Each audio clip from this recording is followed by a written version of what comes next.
Hello students, তোমাদের সবাইকে স্বাগত। আজকে ক্লাস 10 অর্থাৎ মাধ্যমিক ভৌতবিজ্ঞানের জৈব রসায়নের ভিডিও নম্বর 3 বা তৃতীয় পর্বের ভিডিও।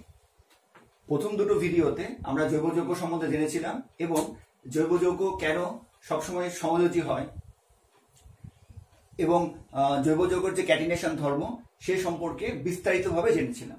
আজকের ভিডিওতে আমাদের আলোচনার বিষয়বস্তু হচ্ছে হাইড্রোকার্বন। আজকের ভিডিওতে আমরা হাইড্রোকার্বন সম্বন্ধে কি কি পড়বো সেটা প্রথমে দেখে নিই। প্রথমে আমরা হাইড্রোকার্বন কি সেটা জানবো, তার শ্রেণী বিভাগ, হাইড্রোকার্বন কত রকম ভাবে ভাগ করা যায় সেটা জানবো। তারপরে প্রত্যেক প্রকার হাইড্রোকার্বনের বৈশিষ্ট্য সম্বন্ধে জানবো। তারপরে সব থেকে ইম্পর্টেন্ট যে হাইড্রোকার্বনের গঠন এবং গঠন সংকেত কিভাবে নির্ণয় করতে হয় সে সম্পর্কে জানবো। এবং সব থেকে ইম্পর্টেন্ট যে বিভিন্ন হাইড্রোকার্বনের ইউপ্যাক নামকরণ বা আইইউপিএসসি নেমিং কিভাবে করতে হয় সে সম্পর্কে আজকে জানবো। এবং সবশেষে এই হাইড্রোকার্বন সংক্রান্ত সমস্ত ধরনের প্রশ্ন উত্তর নিয়ে আলোচনা করবো। তাই বুঝতেই পারছো আজকের ভিডিওটা খুব ইম্পর্টেন্ট, তাই প্রথম থেকে শেষ পর্যন্ত দেখো। এবং অবশ্যই ভিডিওটা কিন্তু লম্বা হবে, কিন্তু এই ভিডিওটা দেখার পরে আশা করি তোমার হাইড্রোকার্বন সম্পর্কে আর কোনো রকম প্রবলেম থাকবে না। ঠিক আছে, তাহলে শুরু করছি।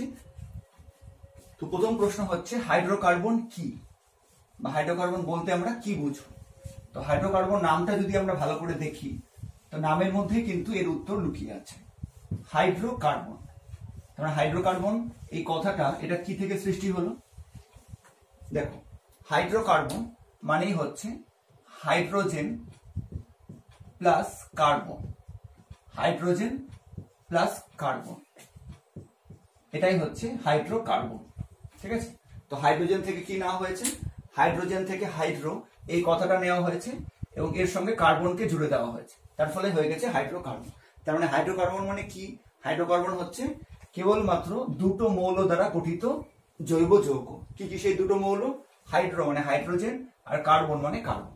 তার মানে হাইড্রোকার্বনের সংজ্ঞা আমরা কি বলবো, যে হাইড্রোকার্বনের সংজ্ঞা কি লিখবো, যে শুধুমাত্র কার্বন এবং হাইড্রোজেন দ্বারা গঠিত, শুধুমাত্র কার্বন এবং হাইড্রোজেন দ্বারা গঠিত দ্বিমৌল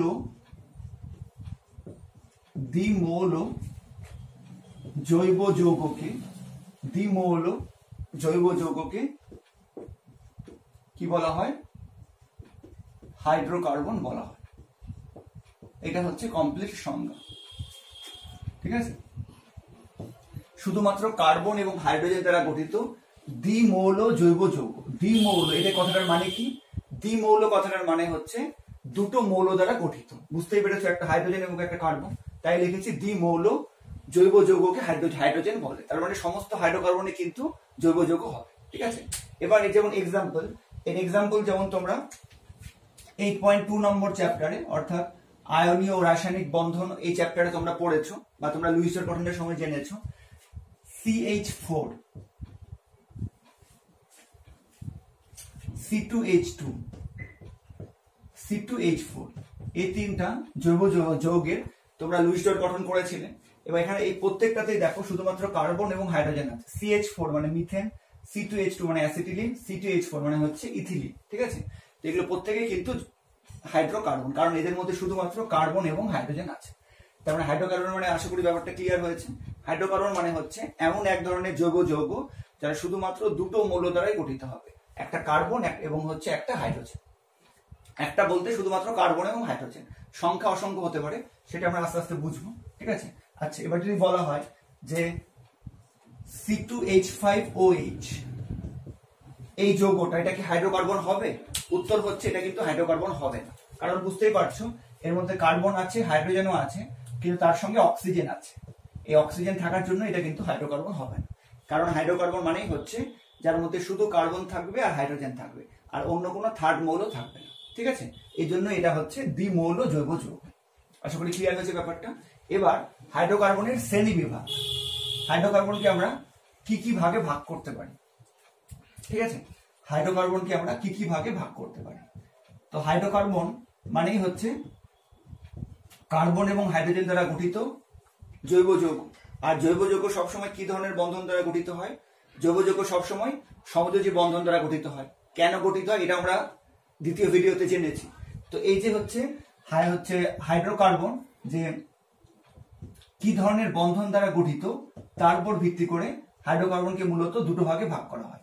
একটা হচ্ছে সম্পৃক্ত হাইড্রোকার্বন, আর একটা হচ্ছে অসম্পৃক্ত হাইড্রোকার্বন, স্যাচুরেটেড আর আনস্যাচুরেটেড। ঠিক আছে, সম্পৃক্ত বা হচ্ছে স্যাচুরেটেড হাইড্রোকার্বন আর অসম্পৃক্ত বা হচ্ছে আনস্যাচুরেটেড হাইড্রোকার্বন। তো কেন এরকম নাম হলো এটার পিছনে যুক্তি আছে, কিন্তু এটা একদম আমরা লাস্টে বুঝতে পারবো। আচ্ছা, এবার সম্পৃক্ত হাইড্রোকার্বন এর নাম কি? সম্পৃক্ত হাইড্রোকার্বনকে বলা হয় অ্যালকেন। সম্পৃক্ত হাইড্রোকার্বনকে বলা হয় অ্যালকেন বা প্যারাফিন। কেন বলা হয় এগুলো প্রতিটাই আমরা বৈশিষ্ট্যের মধ্যে পড়ব। আর অসম্পৃক্ত হাইড্রোকার্বনকে দুটো ভাগে ভাগ করতে পারি। ঠিক আছে, অসম্পৃক্ত হাইড্রোকার্বনকে আমরা দুটো ভাগে ভাগ করতে পারি। একটা হচ্ছে অ্যালকিন, বা অলিফিন, অ্যালকিন বা অলিফিন, আর একটা হচ্ছে অ্যালকাইল। এটাও কিন্তু অসম্পৃক্ত হাইড্রোকার্বন। তারপরে আমরা বুঝতে পারলাম যে হাইড্রোকার্বনকে দুই ভাগে ভাগ করতে পারি, সম্পৃক্ত এবং অসম্পৃক্ত। সম্পৃক্ত হাইড্রোকার্বনকে অ্যালকেনও বলা হয় বা প্যারাফিনও বলা হয়। ঠিক আছে, আর অসম্পৃক্ত হাইড্রোকার্বনকে আবার দুটো ভাগে ভাগ করা যায়, অ্যালকিন বা অলিফিন এবং অ্যালকাইল। এবার প্রশ্ন হচ্ছে যে সম্পৃক্ত এবং অসম্পৃক্ত আমরা চিনব কি করে, বা সম্পৃক্ত এবং অসম্পৃক্ত আমরা কাকে বলবো? তো দেখো, সম্পৃক্ত হাইড্রোকার্বন কি? সম্পৃক্ত হাইড্রোকার্বন হচ্ছে যে সমস্ত হাইড্রোকার্বন যাদের মধ্যে দুটি কার্বন পরমাণুর মধ্যে শুধুমাত্র সমযোজী এক বন্ধন থাকবে। ক্লিয়ার? সম্পৃক্ত হাইড্রোকার্বন হচ্ছে সেই সমস্ত হাইড্রোকার্বন যে সমস্ত হাইড্রোকার্বনের হচ্ছে দুটো কার্বন পরমাণুর মধ্যে শুধুমাত্র সমযোজী এক বন্ধন থাকবে, কোনো দ্বিবন্ধন বা কোনো ত্রিবন্ধন থাকবে না। তার মানে আমরা যদি দেখি যে কোনো হাইড্রোকার্বন দেওয়া আছে তার মধ্যে শুধুমাত্র হচ্ছে সিঙ্গেল বন্ড আছে, এটাই কিন্তু হচ্ছে সম্পৃক্ত হাইড্রোকার্বন। ঠিক আছে, এবার CH4, তোমরা যেমন CH4 পড়েছো, মিথেনের গঠন তোমরা দেখেছো। তো মিথেনের গঠন কিরকম হয়? মাঝখানে একটা কার্বন এবং দুই পাশে চারপাশে চারটা হাইড্রোজেন। তো এবার তোমরা বলতেই পারো যে সম্পৃক্ত হাইড্রোকার্বনে কিন্তু দুটো কার্বনের মধ্যে সিঙ্গেল বন্ড থাকবে, কিন্তু মিথেনে কিন্তু একটাই হচ্ছে সিঙ্গেল বন্ড আছে। মিথেনে একটাই কিন্তু কার্বন আছে, দুটো কার্বন নেই, তাই দুটো কার্বনের মধ্যে কোনো সিঙ্গেল বন্ডও নেই। কিন্তু মিথেনে একটা কার্বন থাকা সত্ত্বেও কিন্তু মিথেনকে সম্পৃক্ত হাইড্রোকার্বন ধরা হয়। তার কারণ যেহেতু মিথেনের মধ্যে শুধু সিঙ্গেল বন্ড আছে, কোনো ডাবল বন্ড বা ট্রিপল বন্ড নেই, সেই জন্য মিথেন কিন্তু সম্পৃক্ত হাইড্রোকার্বন। ক্লিয়ার? আচ্ছা, এবার অসম্পৃক্ত হাইড্রোকার্বন আসি। অসম্পৃক্ত হাইড্রোকার্বন কাকে বলা হয়? যে সমস্ত হাইড্রোকার্বনে দুটি কার্বন পরমাণু পরস্পরের সঙ্গে অন্তত একটি সমযোজী দ্বিবন্ধন দ্বারা বা অন্তত একটি সমযোজী ত্রিবন্ধন দ্বারা যুক্ত থাকে, তারাই হচ্ছে অসম্পৃক্ত হাইড্রোকার্বন। তার মানে অসম্পৃক্ত হাইড্রোকার্বন কি? যদি কোনো হাইড্রোকার্বনের গঠনে আমরা দেখি যে মিনিমাম একটা ডবল বন্ড আছে, তাহলে ওটাকে বলবো অসম্পৃক্ত হাইড্রোকার্বন। বা যদি আমরা দেখি যে মিনিমাম একটা ট্রিপল বন্ড আছে বা একটা সমযোজী ত্রিবন্ধন আছে, তাহলেও কিন্তু সেটা অসম্পৃক্ত হাইড্রোকার্বন হবে। মানে অসম্পৃক্ত হাইড্রোকার্বনের ক্ষেত্রে সবগুলো বন্ধন যে দ্বিবন্ধন হতে হবে বা সবগুলো বন্ধন যে ত্রিবন্ধন হতে হবে তেমন কিন্তু নয়। যদি মিনিমাম একটা ট্রিপল বন্ড থাকে বা মিনিমাম একটা ডবল বন্ড থাকে, বাকিগুলো সিঙ্গেল বন্ড হতে পারে, নাও হতে পারে, কিন্তু যদি মিনিমাম একটা ডবল বন্ড থাকে তাহলে এটাকে বলবো অসম্পৃক্ত হাইড্রোকার্বন। বা যদি মিনিমাম একটা ট্রিপল বন্ড থাকে তাহলে তাকে বলবো অসম্পৃক্ত হাইড্রোকার্বন। যেমন তোমরা অ্যাসিটিলিনের লুইস ডট গঠন কিরকম পড়েছিলে? দুটো কার্বনের মধ্যে একটা ট্রিপল বন্ড ছিল, কার্বন কার্বন ট্রিপল বন্ড ছিল, তার মানে এটা হচ্ছে অসম্পৃক্ত হাইড্রোকার্বন। আবার তোমরা ইথিলিনের লুইস ডট গঠন কেমন পড়েছিলে? দুটো কার্বনের মধ্যে কি ছিল? সমযোজী দ্বিবন্ধন ছিল একটা, এবং বাকিগুলো হচ্ছে সিঙ্গেল বন্ড ছিল। তো যেহেতু ইথিলিনের ক্ষেত্রে মানে C2H4 এর গঠনে কি আছে? একটা কার্বন কার্বন দ্বিবন্ধন আছে, তাই ইথিলিনে হচ্ছে একটা অসম্পৃক্ত হাইড্রোকার্বন। ঠিক আছে, এবার তার মানে সম্পৃক্ত মানে আমরা বুঝতে পারছি যে শুধুমাত্র সিঙ্গেল বন্ড থাকবে, এতে কোনো অসুবিধা নেই। কিন্তু অসম্পৃক্ত মানে এর মধ্যে ডবল বন্ডও থাকতে পারে, ট্রিপল বন্ডও থাকতে পারে। ঠিক আছে, তো এবার সেই জন্য আমরা অসম্পৃক্তকে আবার দুটো ভাগে ভাগ করছি। অ্যালকিন বা অলিফিন। অ্যালকিন বা অলিফিন কাকে বলবো? যে সমস্ত অসম্পৃক্ত হাইড্রোকার্বনে দুটি কার্বন পরমাণুর মধ্যে মিনিমাম একটা কার্বন কার্বন দ্বিবন্ধন থাকবে, তারা হচ্ছে অসম্পৃক্ত তাদের বলবো অ্যালকিন। তারা অবশ্যই অসম্পৃক্ত হাইড্রোকার্বন, কিন্তু তাদের আবার আমরা কি বলেছি? অ্যালকিন বা অলিফিন। আর যে সমস্ত অসম্পৃক্ত হাইড্রোকার্বনে দুটি কার্বন পরমাণুর মধ্যে কার্বন কার্বন ট্রিপল বন্ড থাকবে, মিনিমাম একটা ট্রিপল বন্ড থাকলে তাকে বলবো আমরা অ্যালকাইল। যেমন C2H2 এর মধ্যে কি দেখতে পাচ্ছি? একটা কার্বন কার্বন ত্রিবন্ধন আছে, তাই এটা হচ্ছে অ্যালকাইন। আবার ইথিলিনের মধ্যে কি দেখতে পাচ্ছি? যে একটা কার্বন কার্বন দ্বিবন্ধন আছে, এই যে, তাই ইথিলিন হচ্ছে এক ধরনের অ্যালকিন। ঠিক আছে, তা আশা করি এই প্রাথমিক শ্রেণী বিভাগটা বুঝতে পেরেছো। হাইড্রোকার্বনকে আমরা দুটো ভাগে ভাগ করলাম, সম্পৃক্ত এবং অসম্পৃক্ত। সম্পৃক্ত কাকে বলবো? যে সমস্ত হাইড্রোকার্বনে দুটি কার্বন পরমাণুর মধ্যে শুধুমাত্র সমযোজী এক বন্ধন থাকে, তারা হচ্ছে সম্পৃক্ত হাইড্রোকার্বন। মানে সম্পৃক্ত হাইড্রোকার্বন বা অ্যালকেনের ক্ষেত্রে কিন্তু শুধুমাত্র সিঙ্গেল বন্ড থাকবে, কোনো ডবল বন্ড বা ট্রিপল বন্ড থাকবে না, তাহলে বুঝবে এটা সম্পৃক্ত হাইড্রোকার্বন। এবার যদি কোনো হাইড্রোকার্বনের মধ্যে সমযোজী দ্বিবন্ধন থাকে বা সমযোজী ত্রিবন্ধন থাকে, মিনিমাম একটা করে থাকলেই হবে, তার বেশিও থাকতে পারে, কিন্তু যদি মিনিমাম বা অন্তত একটা কার্বন কার্বন দ্বিবন্ধন বা একটা কার্বন কার্বন ত্রিবন্ধন থাকে, তাহলে তাদের বলবো আমরা অসম্পৃক্ত হাইড্রোকার্বন। ঠিক আছে, এবার যেহেতু অসম্পৃক্ত হাইড্রোকার্বন মানে দ্বিবন্ধনও বোঝায় ত্রিবন্ধনও বোঝায়, তাই অসম্পৃক্ত হাইড্রোকার্বনকে সুবিধার জন্য আরো দুটো ভাগে ভাগ করা হয়েছে, একটা অ্যালকিন বা অলিফিন, একটা হচ্ছে অ্যালকাইন। অ্যালকিন কি? যে সমস্ত হাইড্রোকার্বনে দুটো কার্বন পরমাণুর মধ্যে অন্তত একটা কার্বন কার্বন দ্বিবন্ধন থাকে, তার বেশিও থাকতে পারে, ঠিক আছে, কিন্তু একটা যদি ডবল বন্ড থাকে কার্বন কার্বনের মধ্যে, তাহলে সেটা হচ্ছে অ্যালকিন। আর অ্যালকাইন কাকে বলবো? যে সমস্ত অসম্পৃক্ত হাইড্রোকার্বনে দুটি কার্বন পরমাণুর মধ্যে কি থাকবে? অন্তত একটি কার্বন কার্বন ত্রিবন্ধন থাকবে বা একটা কার্বন কার্বন ট্রিপল বন্ড থাকবে, তারাই হচ্ছে অ্যালকাইন। ঠিক আছে, তাহলে অ্যালকিন মানে খুব সহজে কি মনে রাখতে পারো তোমরা? দ্বিবন্ধন যুক্ত অসম্পৃক্ত হাইড্রোকার্বন। ঠিক আছে, দ্বিবন্ধন যুক্ত অসম্পৃক্ত হাইড্রোকার্বন। আর অ্যালকাইন মানে কি মনে রাখতে পারো? ত্রিবন্ধন যুক্ত অসম্পৃক্ত হাইড্রোকার্বন। ঠিক আছে, এই হচ্ছে হাইড্রোকার্বনের প্রাথমিক শ্রেণীবিভাগ। এবার আমরা হাইড্রোকার্বন থেকে কি পেলাম? হাইড্রোকার্বনকে ভেঙে আমরা তিনটে অংশ পেলাম মূল। একটা হচ্ছে সম্পৃক্ত বা অ্যালকেন বা অ্যালফিন, এটা একটা অ্যালকিন, একটা হচ্ছে অ্যালকাইন। এবার আমরা প্রত্যেক প্রকার এই যে হাইড্রোকার্বন শ্রেণীবিভাগ করলাম, তার প্রত্যেক প্রকারের বৈশিষ্ট্যগুলো আমরা দেখব। ঠিক আছে, হাইড্রোকার্বনের এবার তোমার পয়েন্ট কি হয়ে যাবে? হাইড্রোকার্বনের বৈশিষ্ট্য তোমরা কিন্তু এগুলো খাতায় নোট করে নাও। আর এটার সংজ্ঞাটা কি বলবে? সম্পৃক্ত হাইড্রোকার্বন বা অসম্পৃক্ত হাইড্রোকার্বনের সংজ্ঞাটা কি বলবে সেটা বলে দিচ্ছে। যারা তার আগে সম্পৃক্ত হাইড্রোকার্বনের সংজ্ঞাটা কি বলবে দেখো। যে সমস্ত হাইড্রোকার্বনে দুটি কার্বন পরমাণু বা এইভাবে বলছি, প্রতিটি কার্বন পরমাণু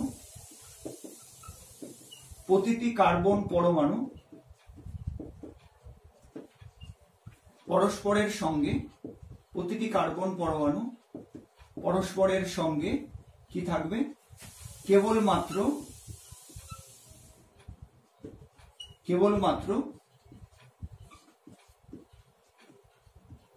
সমযোজী এক বন্ধন দ্বারা যুক্ত থাকে, কেবলমাত্র সমযোজী এক বন্ধন দ্বারা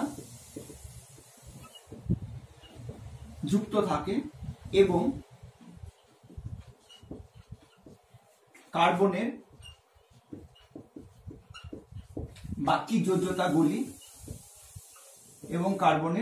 যোজ্যতাগুলি হাইড্রোজেন দ্বারা পূর্ণ থাকে। H মানে হাইড্রোজেন পূর্ণ থাকে, সে সমস্ত হাইড্রোকার্বনকে কি বলা হয়? সম্পৃক্ত হাইড্রোকার্বন। ঠিক আছে, এটা হচ্ছে কমপ্লিট সংজ্ঞাটা। ঠিক আছে, যেমন মিথেনের যেমন হচ্ছে C2H6 ইথেন, যদি এর গঠনে দেখি, দুটো কার্বন পরমাণুর মধ্যে কি আছে? কেবলমাত্র সিঙ্গেল বন্ড আছে এবং কার্বনের যে বাকি যোজ্যতা বলতে আমরা প্রথম সেকেন্ড ভিডিওতে পড়েছিলাম কেকুলের হচ্ছে মতবাদ অনুযায়ী কার্বনের যোজ্যতাকে আমরা দাগের মাধ্যমে বা ড্যাশ চিহ্নের মাধ্যমে প্রকাশ করি। এগুলো হচ্ছে যোজ্যতা। এখানে দেখো C2H6 বা ইথেনের গঠনে যদি আমরা দেখি তো দুটো কার্বন পরমাণুর মধ্যে শুধুমাত্র কার্বন কার্বন সিঙ্গেল বন্ড আছে এবং কার্বনের বাকি কটা যোজ্যতা আছে দেখো, কার্বনের বাকি প্রতিটা কার্বনের 3টে করে যোজ্যতা আছে বা এক্সট্রা আরো 3টে আছে, মোট যোজ্যতা 4। তো বাকি কার্বন পরমাণুগুলো কি আছে, বাকি যোজ্যতাগুলো হচ্ছে হাইড্রোজেন দ্বারা পূর্ণ আছে। যেহেতু এটা হাইড্রোকার্বন, শুধু কার্বন আর হাইড্রোজেন থাকবে, তারা হচ্ছে সম্পৃক্ত হাইড্রোকার্বন। ঠিক আছে, আচ্ছা এবার অসম্পৃক্ত হাইড্রোকার্বন কাকে বলবো, কি বলবো সংজ্ঞাটা একই রকম হবে। যে সমস্ত হাইড্রোকার্বনে দুটি কার্বন পরমাণুর মধ্যে অন্তত একটি, অসম্পৃক্তর ক্ষেত্রে কিন্তু মনে রাখতে হবে যে মিনিমাম একটা ডবল বন্ড বা ট্রিপল বন্ড হলেই তাকে আমরা অসম্পৃক্ত হাইড্রোকার্বন বলতে পারবো। কিন্তু সম্পৃক্তর ক্ষেত্রে প্রত্যেকটা কার্বনের মধ্যে কিন্তু শুধুমাত্র সিঙ্গেল বন্ডই থাকবে। ঠিক আছে, তো সেই জন্য সংজ্ঞাটা একটু চেঞ্জ হয়ে কি হবে অসম্পৃক্তর ক্ষেত্রে, আমি জাস্ট মুখেই বলে দিচ্ছি, তোমরা আশা করি লিখে নিতে পারবে। যে সমস্ত হাইড্রোকার্বনে দুটি কার্বন পরমাণুর মধ্যে অন্তত একটি সমযোজী দ্বিবন্ধন বা ত্রিবন্ধন থাকে তাদের অসম্পৃক্ত হাইড্রোকার্বন বলা হয়। এবার অ্যালকিন কাকে বলবো, যে সমস্ত হাইড্রোকার্বনে দুটি কার্বন পরমাণুর মধ্যে কি থাকে, অন্তত একটি কার্বন কার্বন দ্বিবন্ধন থাকে তাদের বলা হয় অ্যালকিন। এবং যে সমস্ত হাইড্রোকার্বনে দুটি কার্বন পরমাণুর মধ্যে অন্তত একটি কার্বন কার্বন ত্রিবন্ধন থাকে তাদের বলা হয় অ্যালকাইন। ঠিক আছে, আশা করি এবার বুঝতে পেরেছো সংজ্ঞাটাও কি লিখতে পারবে, কি লিখতে হবে। এবার আমরা কি করব, অ্যালকেন, অ্যালকিন আর অ্যালকাইন এই তিনটার হচ্ছে বৈশিষ্ট্যগুলো একে একে জানবো। তার ফলে এদের মধ্যে পার্থক্য বা এই ধরনের প্রশ্নগুলো আমরা খুব সহজে অ্যাটেম্প করতে পারবো এবং বিক্রিয়াগুলো সম্বন্ধেও জানতে পারবো। ঠিক আছে, তো অবশ্যই তোমরা কিন্তু খাতা পেন নিয়ে বসো এবং প্রত্যেকটা জিনিস হচ্ছে নোট করে নাও। এবার তার মানে হিটিং হবে হাইড্রোকার্বনের বৈশিষ্ট্য।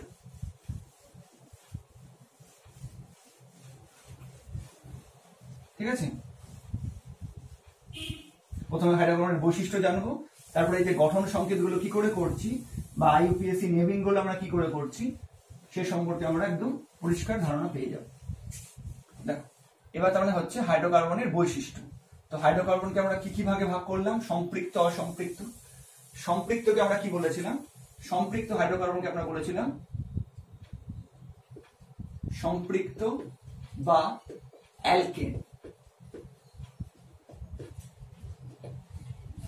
বা কি পড়লাম প্যারাফিন, প্যারাফিন এটা একটা পড়লাম।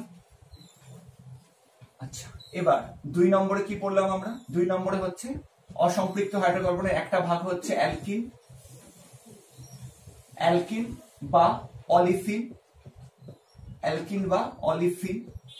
আর 3 নম্বর ভাগ কি বললাম আমরা, অসম্পৃক্ত হাইড্রোকার্বনের আর একটা ভাগ কি ছিল অ্যালকাইন।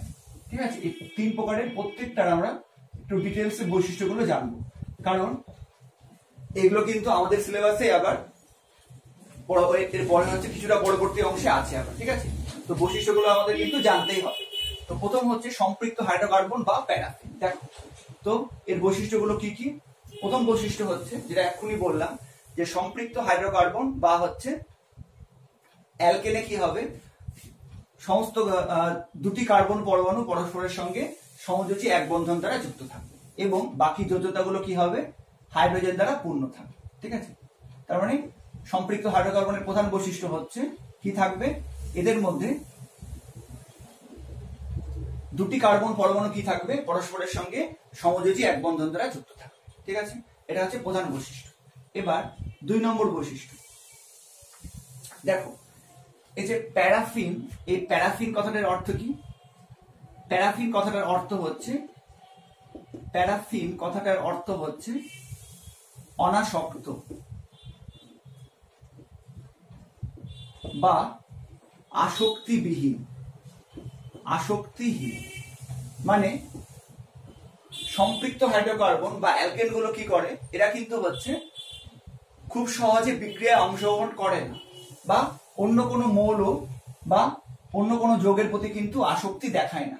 তো অনাসক্ত বা আসক্তিহীন এর সহজ মানে হচ্ছে এরা রাসায়নিকভাবে নিষ্ক্রিয়, রাসায়নিকভাবে কিছুটা নিষ্ক্রিয়।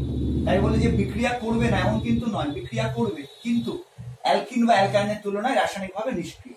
এর কারণ কি? এর কারণ হচ্ছে যে এই যে সিঙ্গেল বন্ড, এই সিঙ্গেল বন্ডটাকে কি বলা হয়? খুব ভালো করে শোনো, এগুলো কিন্তু এক্সট্রা ইনফরমেশন। সিঙ্গেল বন্ডটাকে কি বলা হয়? Sigma bond. ঠিক আছে, এই যে সিঙ্গেল বন্ড এটাকে বলা হয় সিগমা বন্ড। এই সিগমা বন্ডটা কিন্তু খুবই শক্তিশালী। সিগমা আমরা কিভাবে দেখাই? এইভাবে, এই সিঙ্গেল বন্ড মানেই কিন্তু সিগমা বন্ড, আর সিগমা মানেই কিন্তু হচ্ছে শক্তিশালী বন্ড। ঠিক আছে, তো সেই জন্য রাসায়নিক বিক্রিয়ার সময় কিন্তু এই সিঙ্গেল বন্ড বা সিগমা বন্ড যেহেতু খুব শক্তিশালী হয়, সেই জন্য এরা কিন্তু সহজে ভেঙে যায় না। সেই জন্য কি হয়, অ্যালকেন বা অ্যালকেন গুলো কি হয়, অ্যালকেন জাতীয় হাইড্রোকার্বন গুলো কি হয়, খুব সহজে কিন্তু বিক্রিয়ায় অংশগ্রহণ করে না। ঠিক আছে, সেই জন্য এদেরকে আমরা বলছি প্যারাফিন। কারণ প্যারাফিন কথার মানেই হচ্ছে অনাসক্ত বা আসক্তিহীন, অর্থাৎ রাসায়নিকভাবে নিষ্ক্রিয়। তো যেহেতু অ্যালকেনের মধ্যে, অ্যালকেনের ক্ষেত্রে দেখা যায় যে দুটো কার্বন পরমাণু পরস্পরের সঙ্গে শক্তিশালী সিগমা বন্ড দ্বারা যুক্ত থাকে, তাই রাসায়নিক বিক্রিয়ার সময় এই বন্ডগুলো বা বন্ধনগুলি সহজে ভেঙে যায় না। সেই জন্য সম্পৃক্ত হাইড্রোকার্বন বা অ্যালকেন কি হয়, রাসায়নিকভাবে নিষ্ক্রিয় প্রকৃতির হয়। এই জন্য এদেরকে প্যারাফিন বলা হয়। ঠিক আছে, এটা কিন্তু উত্তরটা বলে দিলাম, তোমরা কিন্তু নিজের মতো করে লিখে নাও এবার। আচ্ছা, এবার 3 নম্বর, এবার হচ্ছে যে অ্যালকেনের 3 নম্বর বৈশিষ্ট্য। তো তাহলে এরা কি বিক্রিয়া করে না? না, এটা কিন্তু নয়। এরা কার কার সঙ্গে বিক্রিয়া করে না? অ্যালকেন গুলো কি করে? অ্যালকেন গুলো হচ্ছে কি করে, এরা অ্যাসিড, এরা কিন্তু অ্যাসিড, ক্ষার, এরা কিন্তু কোনো অ্যাসিড, ক্ষার বা ধাতু বা হচ্ছে জারক দ্রব্যের সঙ্গে সাধারণত বিক্রিয়া করে না। ঠিক আছে, অ্যালকেন গুলো কিন্তু অ্যাসিড, ক্ষার, ধাতু বা জারক দ্রব্যের সঙ্গে সাধারণত বিক্রিয়া করে না। কিছু বিশেষ শর্তে বিক্রিয়া করতে পারে, কিন্তু সাধারণত বিক্রিয়া করে না। তাহলে এরা কি ধরনের বিক্রিয়া করে? এরা কি কোনো বিক্রিয়া করে না? না, এরা কিন্তু বিক্রিয়া করে। কিন্তু কি বিক্রিয়া করে? এরা কোন কোন বিক্রিয়া অংশগ্রহণ করে? এরা সাধারণভাবে দহন, এরা কোন কোন বিক্রিয়া করে? এরা সাধারণভাবে দহন বিক্রিয়া অংশগ্রহণ করে, দহন বা হচ্ছে হ্যালোজেন প্রতিস্থাপন বিক্রিয়া অংশগ্রহণ করে, বা তাপীয় বিয়োজন বিক্রিয়া অংশগ্রহণ করে। তো বুঝতেই পারছো প্রত্যেকটাতে কিন্তু হচ্ছে উচ্চ তাপমাত্রা প্রয়োজন। সেই জন্যই বললাম যে রাসায়নিকভাবে সাধারণ অবস্থায় নিষ্ক্রিয়। ঠিক আছে, এরা দহন, প্রতিস্থাপন বা তাপীয় বিয়োজন বিক্রিয়ায় সাধারণভাবে এই 3টা বিক্রিয়ায় অংশগ্রহণ করে।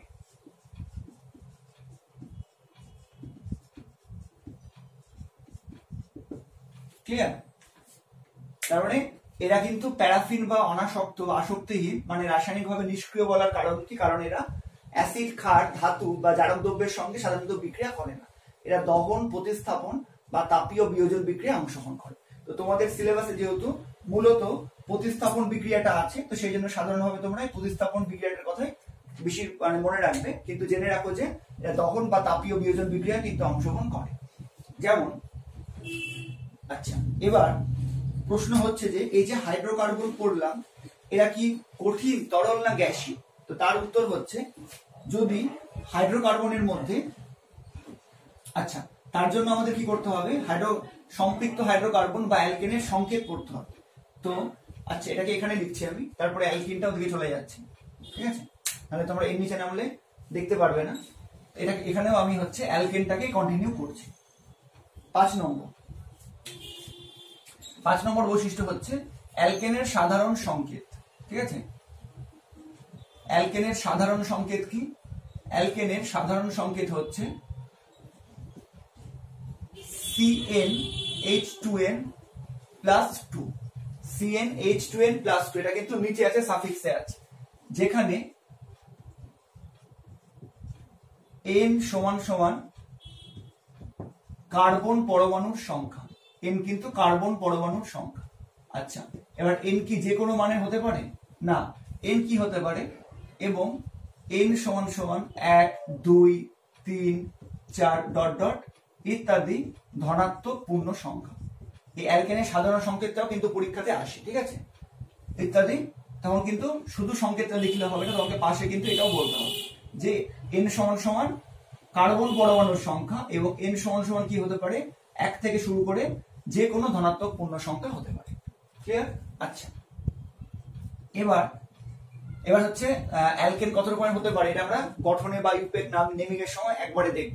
এবার প্রশ্ন হচ্ছে যে অ্যালকেন কি গ্যাসীয় হবে না তরল হবে না হচ্ছে কঠিন হবে? উত্তর হচ্ছে অ্যালকেন কিন্তু কঠিন, তরল বা গ্যাসীয় 3 রকমই হতে পারে। ঠিক আছে, অ্যালকেন কি হতে পারে, অ্যালকেনগুলি কি হতে পারে, কঠিন,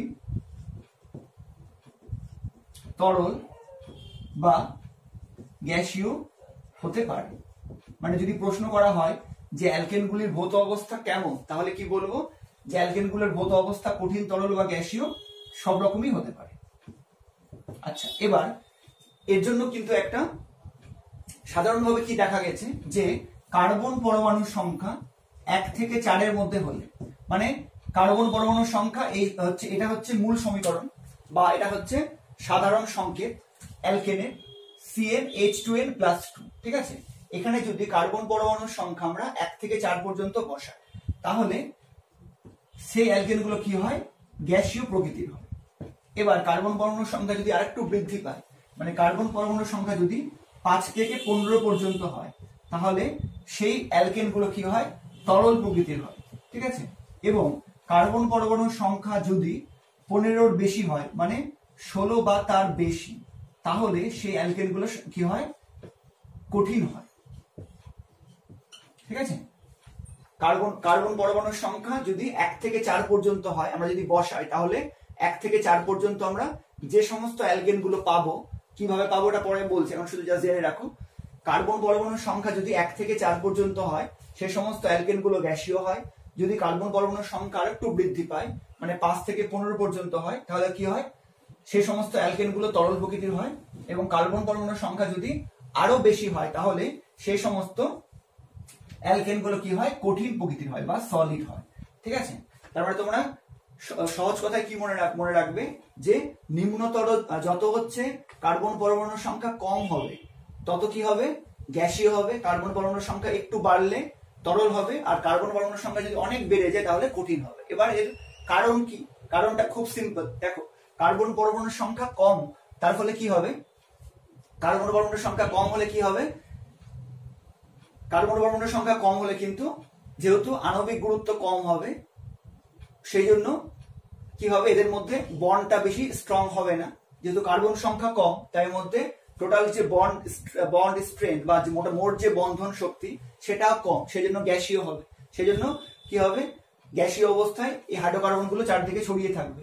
এবার যদি কার্বন পরমাণুর সংখ্যা একটু বৃদ্ধি পায়, তার ফলে কি হবে, মোট বন্ধন শক্তি আগের তুলনায় বাড়বে। তার ফলে কি হবে, অণুগুলো একটু কাছাকাছি আসবে, হাইড্রোকার্বনের অণুগুলো, তার ফলে তারা তরল অবস্থা ধারণ করবে। এবং কার্বন পরমাণুর সংখ্যা যদি অনেকটা আমরা বাড়িয়ে দিই, 16 বা তার বেশি করে দিই, তাহলে কি হবে, তখন কিন্তু যেহেতু বন্ধন শক্তি আরো বাড়বে, তার ফলে কিন্তু হাইড্রোকার্বনগুলো কিন্তু পরস্পরের আরো কাছাকাছি চলে আসবে এবং নির্দিষ্ট জ্যামিতিক সজ্জায় সজ্জিত হয়ে কঠিন আকার ধারণ করবে। ক্লিয়ার? তো তোমাদের এতটা না মনে রাখলেও হবে, তোমরা শুধু 5 নম্বর পয়েন্টটা মনে রাখবে যে অ্যালকেনগুলো কঠিন, তরল বা গ্যাসীয় 3টাই হতে পারে। ঠিক আছে, আচ্ছা, এবার এই যে এখানে একটা প্রতিস্থাপন বিক্রিয়া আমরা আলাদা করে মিথেন যখন পড়বো তখন পড়বো। এখন দহনটা একটু বলে দিই। যে কোনো হাইড্রোকার্বনকে যদি দহন করা হয়, ঠিক আছে, যে কোনো যে কোনো অ্যালকেনকে যদি বায়ুতে বা অক্সিজেনে, অতিরিক্ত বায়ু বা অক্সিজেনে দহন করা হয়, বায়ু বা অক্সিজেন, তাহলে কি পাবো, তাহলে আমরা পাবো হচ্ছে কার্বন ডাই অক্সাইড প্লাস জল বা জলীয় বাষ্প প্লাস কি পাবো আমরা হচ্ছে তাপ শক্তি। ঠিক আছে, এটা কিন্তু মনে রাখবে যে অ্যালকেনের দহনে কি পাওয়া যায়, অ্যালকেনের দহনে কার্বন ডাই অক্সাইড গ্যাস উৎপন্ন হয়, জল উৎপন্ন হয় এবং তাপ শক্তি উৎপন্ন হয়। ঠিক আছে, যেমন আমি সংকেত আকারেও লিখে দিচ্ছি, মিথেন, এই বিক্রিয়াটা কিন্তু আমরা পরেও পড়বো। মিথেনের সঙ্গে যদি অতিরিক্ত পরিমাণ অক্সিজেনের বিক্রিয়া হয়, তাহলে কি হবে, তাহলে CO2 উৎপন্ন হবে, কার্বন ডাই অক্সাইড গ্যাস উৎপন্ন হবে, জলীয় বাষ্প উৎপন্ন হবে এবং তাপ শক্তি উৎপন্ন হবে। তারও কিন্তু একটা ভ্যালু আছে, 214 কিলো ক্যালোরি পার মোল। যাই হোক, এটা আমরা পরে আবার পড়বো। এখন শুধু জেনে রাখো যে কোনো হাইড্রোকার্বনকে যদি অতিরিক্ত পরিমাণ অক্সিজেন বা কার্বন ডাই অক্সাইডে সম্পূর্ণ দহন করা হয় তাহলে কি হবে, তার ফলে কার্বন ডাই অক্সাইড, জল বা জলীয় বাষ্প এবং তাপশক্তি উৎপন্ন হবে। এই জন্যই কিন্তু যেহেতু অ্যালকেনকে দহন করে তাপশক্তি উৎপন্ন হচ্ছে, সেই জন্য কিন্তু জ্বালানির কাজে কিন্তু অ্যালকেনকে ব্যবহার করা হয়, কারণ অ্যালকেনটা কিন্তু বেশি পরিমাণ দাহ্য। ঠিক আছে, অ্যালকেনটা কিন্তু অ্যালকিন বা অ্যালকাইন মানে অন্যান্য হচ্ছে হাইড্রোকার্বনের তুলনায় কিন্তু বেশি পরিমাণ দাহ্য। ক্লিয়ার? তো এই হচ্ছে অ্যালকেন থেকে সাধারণ বিষয়গুলো, যেগুলো তোমরা খুব ভালো করে নোট ডাউন করে নাও এবং প্রত্যেকটা থেকে যা যা প্রশ্ন হতে পারে আমি কিন্তু বলে দিলাম। তো আমি একবার হচ্ছে সামারাইজ করে দিচ্ছি। ঠিক আছে, অ্যালকেনকে আমি সামারাইজ করে দিচ্ছি। অ্যালকেনের প্রধান বৈশিষ্ট্য হচ্ছে দুটি কার্বন পরমাণু কি থাকবে, সমযোজী এক বন্ধন দ্বারা যুক্ত থাকবে। এবার যদি দুটো কার্বনের মধ্যে বা যেখানে সিঙ্গেল বন্ড থাকবে, সিঙ্গেল বন্ড মানেই হচ্ছে সিগমা বন্ড। ঠিক আছে, এই সিগমা বন্ডটা কিন্তু প্রচন্ড শক্তিশালী, মানে কার্বনের মধ্যে যে সমযোজী এক বন্ধন সেটা কিন্তু আসলে সিগমা বন্ড বা সিগমা বন্ধন, সিগমা বলা হয় থাকে। এই সিগমা বন্ডটা কিন্তু যথেষ্ট স্ট্রং, সেই জন্য হচ্ছে সম্পৃক্ত হাইড্রোকার্বন বা অ্যালকেন গুলো কিন্তু সাধারণ অবস্থায় কিন্তু রাসায়নিক বিক্রিয়ায় অংশগ্রহণ করে না বা রাসায়নিক বিক্রিয়ার প্রতি অনাসক্তি বা আসক্তিহীন হয়। সেই জন্য কিন্তু এদেরকে বলা হয় প্যারাফিন, যেটা আমি আগে সম্পূর্ণটা বলে দিয়েছি। আচ্ছা, এবার কাদের সঙ্গে বিক্রিয়া করে? সম্পৃক্ত হাইড্রোকার্বন বা অ্যালকেন গুলো কিন্তু সাধারণভাবে অ্যাসিড, ক্ষার, ধাতু বা জারক দ্রব্যের সঙ্গে বিক্রিয়া করে না। ঠিক আছে, কি ধরনের বিক্রিয়া অংশগ্রহণ করে? অ্যালকেন গুলো সাধারণত দহন, প্রতিস্থাপন এবং তাপীয় বিয়োজন বিক্রিয়া অংশগ্রহণ করে। তো দহনটা এখানে বললাম, প্রতিস্থাপনটা কিন্তু আমরা মিথেন যখন পড়বো ডিটেলসে তখন আমরা পড়বো, এবং তাপীয় বিয়োজনটা তখন আমি বলে দেবো। ঠিক আছে, এবার খুব ইম্পর্টেন্ট, অ্যালকেন গুলোর হচ্ছে সাধারণ সংকেত CnH2n+2। মানে আমরা ইচ্ছা মতো যদি লিখে নিই যে CH4 হচ্ছে মিথেন, এটা সম্পৃক্ত হাইড্রোকার্বন জানি, তাহলে এটাকে 2 দিয়ে গুণ করলাম, মানে 2টো কার্বন 8টা হাইড্রোজেন। এটা কি সম্পৃক্ত হাইড্রোকার্বন হবে? এটা কিন্তু সম্পৃক্ত হাইড্রোকার্বন হবে না। তো সম্পৃক্ত হাইড্রোকার্বন বা অ্যালকেন কিভাবে হতে পারে সেটা কিন্তু আমরা এই সংকেতের মাধ্যমে খুব সহজে নির্ণয় করতে পারবো, যেটা আমরা আজকের ভিডিওতেই পরবর্তী অংশে পড়বো। ঠিক আছে, আচ্ছা, এবার সাধারণ সংকেত হচ্ছে CnH2n+2, এটা কিন্তু নিচে মানে সাফিক্সে আছে, যেখানে n সমান কার্বন পরমাণুর সংখ্যা, এবং অ্যালকেনের ক্ষেত্রে কোত্থেকে শুরু হবে? 1 2 3 4 ইত্যাদি যে কোনো ধনাত্মক পূর্ণ সংখ্যা হতে পারে। আর একটা যেখানে বললাম আমি একটু আগে যে মিথেনে কিন্তু কার্বন এক বন্ধন থাকে না, কিন্তু যেহেতু মিথেনে শুধুমাত্র এক বন্ধন থাকে সেই জন্য মিথেনকেও কিন্তু হচ্ছে, আর মিথেন যেহেতু হাইড্রোকার্বন তো একে তো কোনো না কোনো হচ্ছে হাইড্রোকার্বনের মধ্যে অন্তর্ভুক্ত করতেই হতো।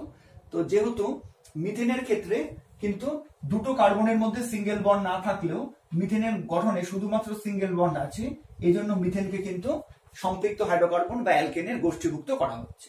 ঠিক আছে, যে অ্যালকেন গুলো কিন্তু গ্যাসীয়, তরল বা কঠিন সবটাই হতে পারে। আর লাস্টে যেটা বললাম যে অ্যালকেন গুলো কিন্তু বায়ুর সঙ্গে বা অতিরিক্ত পরিমাণ বায়ু বা অক্সিজেনের সঙ্গে দহন বিক্রিয়া অংশগ্রহণ করে এবং তার ফলে কার্বন ডাই অক্সাইড, জলীয় বাষ্প এবং তাপশক্তি উৎপন্ন করে। এই জন্য মিথেনকে কিন্তু বা অ্যালকেন গুলোকে কিন্তু জ্বালানির কাজে ব্যবহার করা হয়। ঠিক আছে, কিন্তু এখানে আরেকটাও কথা মনে রাখবে যে যদি অক্সিজেনের পরিমাণ কম থাকে তাহলে কিন্তু কি হবে? অ্যালকেনের অসম্পূর্ণ দহন হবে। এটা কিন্তু সম্পূর্ণ দহন। ঠিক আছে, কারণ এখানে বায়ু, অক্সিজেন পর্যাপ্ত পরিমাণে আছে, কিন্তু বায়ু বা অক্সিজেনের পরিমাণ যদি কম থাকে, এটাও জেনে রাখো, যদি অক্সিজেন বা বায়ু যদি কম থাকে, ঠিক আছে, যদি অপর্যাপ্ত থাকে বা কম থাকে, তাহলে কি হবে? তাহলে কিন্তু অ্যালকেনের অসম্পূর্ণ দহন হবে। এবার অ্যালকেনের অসম্পূর্ণ দহন হলে কি হবে? সেখান থেকে কিন্তু কার্বন মনোক্সাইড উৎপন্ন হবে, বিষাক্ত কার্বন মনোক্সাইড। ঠিক আছে, 6 নম্বরটা আরেকবার বলে দিচ্ছি লাস্ট টাইম, যে অ্যালকেনের সঙ্গে যদি অতিরিক্ত পরিমাণ বায়ু বা অক্সিজেনের দহন ঘটানো হয় তাহলে কার্বন ডাই অক্সাইড, জলীয় বাষ্প এবং তাপশক্তি উৎপন্ন হবে। এক্ষেত্রে আমরা বলছি অ্যালকেনের হচ্ছে সম্পূর্ণ দহন ঘটেছে। কিন্তু যদি এই অক্সিজেন বা বায়ুর পরিমাণ কম থাকে তাহলে কিন্তু, বা যদি অপর্যাপ্ত পরিমাণ থাকে অক্সিজেন বা বায়ু, তাহলে কিন্তু অ্যালকেনের অসম্পূর্ণ দহন ঘটবে এবং এর ফলে কিন্তু কার্বন ডাই অক্সাইড উৎপন্ন হবে। ঠিক আছে, আর একটা তথ্য এখানে মনে রাখবে যে অ্যালকেনটা কিন্তু সব থেকে বেশি পরিমাণে দাহ্য, সেই জন্য অ্যালকেন সম্প্রদায়ের যে হচ্ছে হাইড্রোকার্বন গুলো আছে তাদেরকে মূলত হচ্ছে জ্বালানির কাজে বা তাপশক্তি উৎপন্ন করার কাজে ব্যবহার করা হয়। ঠিক আছে, এই গেল আমাদের অ্যালকেন। ঠিক আছে, এবার আমরা অ্যালকিনের বৈশিষ্ট্য দেখব। দেখো, অ্যালকিন বা অলিফিন এর বৈশিষ্ট্যগুলো কি কি। তো অ্যালকিন আমরা কি বললাম, প্রথম বৈশিষ্ট্য হচ্ছে যে কাকে বলে, যে সমস্ত অসম্পৃক্ত হাইড্রোকার্বনে দুটি অন্তত একটি কার্বন কার্বন দ্বিবন্ধন থাকে তাকে বলা হয় অ্যালকিন বা অলিফিন। ঠিক আছে, আচ্ছা এবার এই যে দুটো বন্ড আছে, প্রথমে কি ছিল, প্রথমে অ্যালকেনে একটা বন্ড ছিল। ঠিক আছে, প্রথমে অ্যালকেনে একটা বন্ড ছিল, এই একটা বন্ডকে আমরা কি বলেছিলাম, সিগমা বন্ড। এটা হচ্ছে এই সিগমা বন্ড, এটা কিন্তু হচ্ছে sigma, S for sigma, S for হচ্ছে স্ট্রং। তো সিগমাটা কিন্তু স্ট্রং বা হচ্ছে শক্তিশালী বন্ধন। আচ্ছা এবার অ্যালকিনের যে সেকেন্ড বন্ড, এই যে সেকেন্ড বন্ড এটা কিন্তু পাই বন্ড। ঠিক আছে, এটা সেকেন্ড বন্ডটাকে বলা হয় পাই বন্ড বা পাই বন্ধন। এই পাই বন্ধনটা কিন্তু দুর্বল বন্ধন বা উইক বন্ড। ঠিক আছে, সিগমাটা হচ্ছে স্ট্রং, পাইটা হচ্ছে দুর্বল। আচ্ছা এবার বলো, অ্যালকেনে কি ছিল, একটাই বন্ড ছিল, ওটা হচ্ছে স্ট্রং ছিল, সেই জন্য অ্যালকেন কি ছিল, রাসায়নিকভাবে সক্রিয়তা খুবই কম ছিল, মানে রাসায়নিক বিক্রিয়া সাধারণ অবস্থায় বিক্রিয়া করতো না, কারণ একটা যে হচ্ছে স্ট্রং বন্ড ছিল সেই জন্য দুটো কার্বন পরমাণু মুক্ত হতে পারতো না। কিন্তু অ্যালকিনের ক্ষেত্রে এই যে পাই বন্ডটা আছে এটা কিন্তু স্ট্রং বন্ড, তার ফলে রাসায়নিক বিক্রিয়ার সময় পাই বন্ডটা কিন্তু সহজে ভেঙে যায়, সেই জন্য কার্বন পরমাণুগুলো কিন্তু রাসায়নিক বিক্রিয়া অংশগ্রহণ করতে পারে। সেই জন্য কি হবে, অ্যালকিনের রাসায়নিক সক্রিয়তা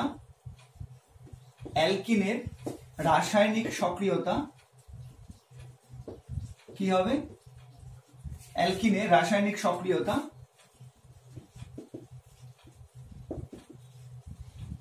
কি হবে, অ্যালকেনের তুলনায় বেশি হবে, অর্থাৎ অ্যালকেনের তুলনায় রাসায়নিকভাবে বেশি সক্রিয়। ঠিক আছে, অ্যালকিন ডবল বন্ড হলে ইন, বেশি সক্রিয়। এটা হচ্ছে পয়েন্ট নম্বর 2। ঠিক আছে, আচ্ছা এবার 3 নম্বর পয়েন্ট, এই যে অলিফিন বলা হয় কেন, অলিফিন কথার মানে হলো তৈলাক্ত বা তেলযুক্ত কিছু।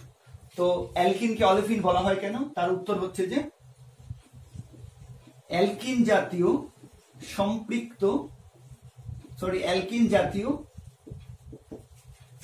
অসম্পৃক্ত হাইড্রোকার্বনগুলি, অ্যালকিন জাতীয় অসম্পৃক্ত হাইড্রোকার্বনগুলি কি করে, হ্যালোজেনের সঙ্গে, হ্যালোজেন মানে তোমরা পর্যায় সারণী থেকে জেনেছো, পর্যায় সারণীর 7B বা 17 নম্বর শ্রেণীর অন্তর্ভুক্ত মৌলগুলো ফ্লুরিন, ক্লোরিন, ব্রোমিন, আয়োডিন। ঠিক আছে, হ্যালোজেনের সঙ্গে বিক্রিয়া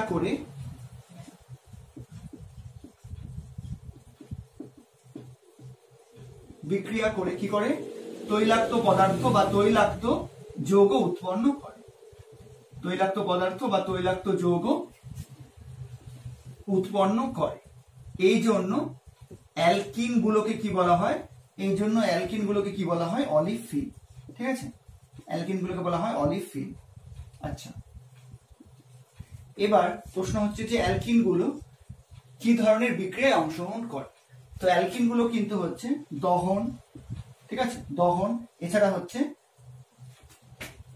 হ্যালোজেনের দ্রুত বিক্রিয়া, দহন বিক্রিয়া, হ্যালোজেনের দ্রুত বিক্রিয়া এবং এক বিশেষ ধরনের বিক্রিয়া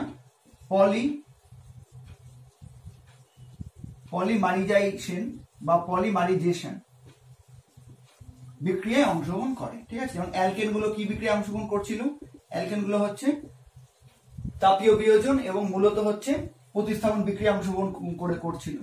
ঠিক সেমনি ভাবে অ্যালকিন গুলো কিন্তু দহন বিক্রিয়া, দ্রুত বিক্রিয়া এবং পলিমারাইজেশন বিক্রিয়ায় অংশগ্রহণ করে। তো সিগনেচার কোনটা, সিগনেচার বলতে প্রধান কোনটা, প্রধান কিন্তু হচ্ছে দ্রুত বিক্রিয়া, সেই জন্য তোমাদের বই সাধারণভাবে দ্রুত বিক্রিয়ার কথাটাই উল্লেখ থাকে। ঠিক আছে, তো দ্রুত বিক্রিয়া বা পলিমারাইজেশন বিক্রিয়া এগুলো কিন্তু আমরা পরে আবার ডিটেলসে পড়বো, তো এখন শুধু জেনে রাখো তোমরা এবং নোট ডাউন করে রাখো। আচ্ছা এবার 5 নম্বর হচ্ছে সাধারণ সংকেত। যেমন আমরা অ্যালকেনের সাধারণ সংকেত পড়েছিলাম, তেমনি ভাবে কিন্তু অ্যালকিনেরও সাধারণ সংকেত পড়বো। এবং এটা কিন্তু পরীক্ষার জন্য ইম্পর্টেন্ট প্রত্যেকটা পয়েন্ট, বিশেষ করে সংকেত হলো। আচ্ছা, এবার কি করে মনে রাখবে এটা দেখো, অ্যালকেনের সাধারণ সংকেত আমরা কি পড়েছিলাম, CnH2n+2, এটা কার ছিল, অ্যালকেনের। এবার কি করে মনে রাখবে সহজে, অ্যালকেনের যে সাধারণ সংকেত সেখান থেকে যদি 2 বিয়োগ করে দাও, তো 2 বিয়োগ করলে কি হবে, +2 -2 ক্যান্সেল হয়ে যাবে, তবে কি পড়ে থাকবে, CnH2n। এটাই কিন্তু হচ্ছে অ্যালকিনের সাধারণ সংকেত, CnH2n। ঠিক আছে, যেখানে কিন্তু লিখতে হবে অবশ্যই, যেখানে n = কার্বন পরমাণুর সংখ্যা, যেখানে n = কার্বন পরমাণুর সংখ্যা, এবং এনটা কোত্থেকে শুরু হচ্ছে, অ্যালকেনের ক্ষেত্রে এনটা শুরু হচ্ছিল 1 থেকে, কিন্তু মনে রাখবে অ্যালকিনের ক্ষেত্রে এন কিন্তু শুরু হচ্ছে 2 থেকে। তো 2, 3, 4 ইত্যাদি ধনাত্মক পূর্ণ সংখ্যা, যে কোনো ধনাত্মক পূর্ণ সংখ্যা, মানে 200টা হতে পারে, 2000টা হতে পারে, তার বেশিও হতে পারে ইত্যাদি, অসংখ্য কার্বন পরমাণু পরস্পরের সঙ্গে যুক্ত হতে পারে অ্যালকিনের ক্ষেত্রে, কিন্তু মিনিমাম একটা ডবল বন্ড থাকতে হবে, তার বেশিও থাকতে পারে। ঠিক আছে, এগুলো আমরা কেন 2 থেকে শুরু হচ্ছে, কেন 1 থেকে শুরু হলো না, এগুলো আমরা আজকে যখন গঠন সংকেত এবং ইম্প্যাক্ট নেমিং গুলো পড়বো তখন বুঝতে পারবো। আচ্ছা, 6 নম্বর। আচ্ছা, এবার যেমন অ্যালকেনটা পড়েছিলাম যে অ্যালকেনটা কঠিন, তরল বা গ্যাসীয় সব রকমই হতে পারে, ঠিক তেমনি অ্যালকিনটাও কিন্তু কি হতে পারে, কঠিন, তরল বা গ্যাসীয় সব রকমই হতে পারে। ঠিক আছে, মানে অ্যালকিন বলতে শুধু গ্যাস হবে, শুধু তরল হবে, শুধু কঠিন হবে তা কিন্তু নয়, সবগুলোই হতে পারে। কি অনুযায়ী হবে, এটাও কিন্তু অ্যালকিনের মতো, যদি কার্বন পরমাণুর সংখ্যা কম হয়, ঠিক আছে, কার্বন পরমাণুর সংখ্যা যদি কম হয় তাহলে গ্যাসীয় হবে, কার্বন পরমাণুর সংখ্যা বাড়লে তরল হবে, কার্বন পরমাণুর সংখ্যা আরো অনেকটা বাড়লে কঠিন হবে। ঠিক আছে, এবার তারপরের পয়েন্ট হচ্ছে যে এরা কি দাহ্য না দাহ্য নয়। তো অবশ্যই এরা যেহেতু দহন বিক্রিয়া অংশগ্রহণ করছে, তো অ্যালকেনের মতো এরাও কিন্তু দাহ্য, কিন্তু অ্যালকেনের তুলনায় কম পরিমাণে। ঠিক আছে, মনে রাখবে যে হচ্ছে দাহ্য, কিন্তু অ্যালকেনের তুলনায়, অ্যালকেন মানে কি ছিল, সম্পৃক্ত হাইড্রোকার্বন, সিঙ্গেল বন্ড, অ্যালকেনের তুলনায় কি পরিমাণে দাহ্য, কম পরিমাণে দাহ্য, অ্যালকেনটা সব থেকে বেশি দাহ্য। ঠিক আছে, এই হচ্ছে অ্যালকিনের বৈশিষ্ট্য। আবার আমি এটাকে সামারাইজ করে দিচ্ছি, অ্যালকিন মানেই হচ্ছে যেখানে যে সমস্ত অসম্পৃক্ত হাইড্রোকার্বনের 2টো কার্বনের মধ্যে অন্তত একটা কার্বন কার্বন দ্বিবন্ধন থাকবে, সেটাই হচ্ছে অ্যালকিন বা অলিফিন। এই 2টো বন্ডের মধ্যে একটা হচ্ছে সিগমা বন্ড যেটা স্ট্রং, আর একটা হচ্ছে পাই বন্ড যেটা হচ্ছে দুর্বল। তো রাসায়নিক বিক্রিয়ার সময় পাই বন্ডটা যেহেতু সহজেই ভেঙে যায়, সেই জন্য অ্যালকিন গুলো কিন্তু রাসায়নিক সক্রিয়তা অ্যালকিনের তুলনায় বেশি, মানে অ্যালকিনের তুলনায় অ্যালকিন জাতীয় হাইড্রোকার্বন গুলো কি করে, রাসায়নিক বিক্রিয়ায় বেশি পরিমাণ অংশগ্রহণ করে। ঠিক আছে, আচ্ছা, এবার অ্যালকেনকে অলিফিন বলা হয় কেন, এটা বলেছে কারণ এরা হ্যালোজেনের সঙ্গে বিক্রিয়া করে তৈলাক্ত পদার্থ বা তৈলাক্ত যৌগ উৎপন্ন করে। এরা কি ধরনের বিক্রিয়া অংশগ্রহণ করে, দহন বিক্রিয়া, দ্রুত বিক্রিয়া এবং পলিমারাইজেশন বিক্রিয়া অংশগ্রহণ করে, কিন্তু সব থেকে বেশি কোনটা করে, দ্রুত বিক্রিয়া। ঠিক আছে, সাধারণ সংকেত কি করে মনে রাখবে, অ্যালকেন থেকে 2 বিয়োগ করে দেবে, তাহলে CnH2n, এটাই হচ্ছে সাধারণ সংকেত, কিন্তু খেয়াল রাখতে হবে এখানে কিন্তু n = 2 থেকে শুরু। 6 নম্বর পয়েন্ট, এরা কঠিন, তরল বা গ্যাসীয় সব রকমই হতে পারে, কার্বন সংখ্যা অনুযায়ী, কার্বন সংখ্যা যত বাড়বে তত কি হবে, ঘনত্ব বাড়বে এবং সেই অনুযায়ী তত কঠিনে পরিণত হতে থাকবে। আর 7 নম্বর, এরাও কিন্তু অ্যালকিনের মতো দাহ্য, কিন্তু এরা হচ্ছে অ্যালকিনের তুলনায় কম পরিমাণে দাহ্য। ঠিক আছে, এই হচ্ছে অ্যালকিনের বৈশিষ্ট্যগুলো। এবার আমরা এর যে পরবর্তী অসম্পৃক্ত হাইড্রোকার্বন ছিল অ্যালকাইন সম্বন্ধে এবার আমরা জানব। ঠিক আছে, অ্যালকাইন,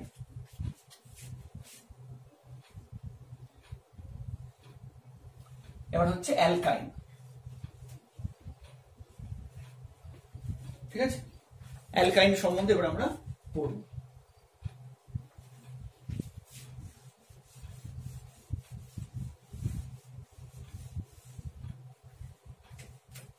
অ্যালকাইনও কিন্তু অসম্পৃক্ত হাইড্রোকার্বন, কিন্তু অ্যালকাইনের প্রধান বৈশিষ্ট্য কি বা আমরা কিভাবে চিনতে পারবো, অ্যালকাইনের ক্ষেত্রে কি হবে,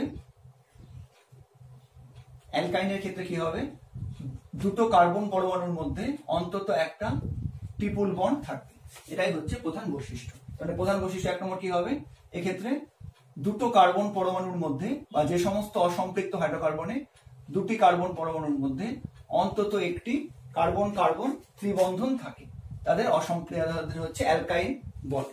আচ্ছা, এবার এই তিনটে বন্ডের মধ্যে যদি নিচটাকে যদি শেষেরটাকে 1 নম্বর বলি, তাহলে এটা হচ্ছে সিগমা বন্ড, ঠিক আছে। একটা হচ্ছে সিগমা বন্ড বা সিগমা বন্ধন, এটা কি স্ট্রং। আর বাকি যে দুটো আছে মানে উপরেরটা আর হচ্ছে তার নিচেরটা, মানে নিচেরটা যদি 1 বলি, যদি মাঝেরটা 2 বলি, যদি উপরেরটা 3 নম্বর বলি, তাহলে 1 নম্বরটা হচ্ছে সিগমা বন্ধন, এটা কিন্তু স্ট্রং, আমরা এখনই পড়লাম সিগমা হচ্ছে স্ট্রং। 2 আর 3 নম্বরটা হচ্ছে পাই বন্ধনী, ঠিক আছে, পাই বন্ড বা পাই বন্ধনী। তো পাইটা কিন্তু উইক বা দুর্বল, আমরা এখনই পড়লাম।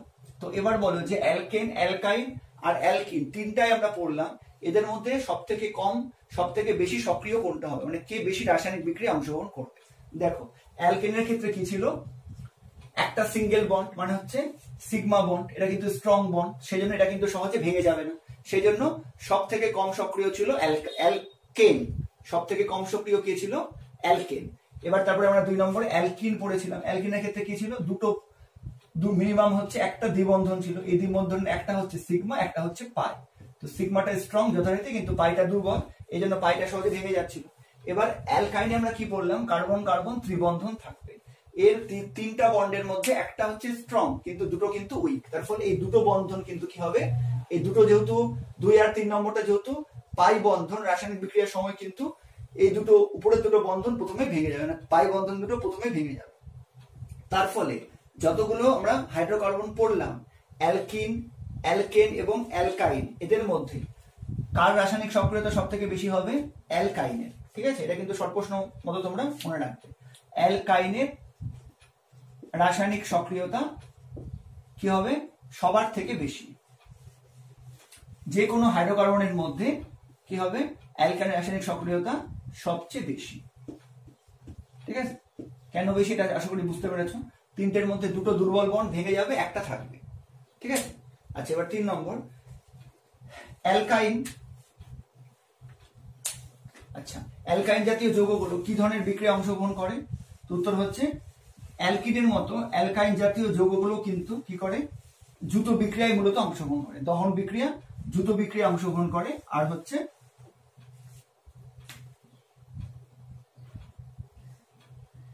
তাপীয় বিয়োজন বিক্রিয়া অংশগ্রহণ করে, ঠিক আছে।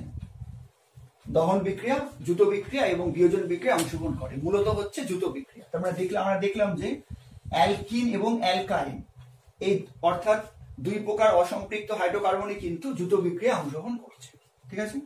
এবার সাধারণ সংকেত, এটাও কি করে মনে রাখবে, অ্যালকেনের সাধারণ সংকেত থেকে 2 বিয়োগ করে আমরা কি পেলাম, অ্যালকিন। আবার অ্যালকিনের সাধারণ সংকেত থেকে যদি 2 বিয়োগ করে দিই তাহলে কি পেয়ে যাবো, অ্যালকাইন, ঠিক আছে। এইভাবে কিন্তু মনে রাখবে, অ্যালকেন থেকে 2 বিয়োগ করলে অ্যালকিন, অ্যালকিন থেকে 2 বিয়োগ করলে অ্যালকাইন, অ্যালকাইনও কিন্তু 2 থেকে শুরু, ঠিক আছে। n সমান কার্বন পরমাণুর সংখ্যা, আর n যে কোনো ধনাত্মক পূর্ণ সংখ্যা হতে পারে। আচ্ছা, অ্যালকিনের মতো অ্যালকাইনও কিন্তু কঠিন তরল বা গ্যাসীয় তিনটাই হতে পারে। আচ্ছা, আর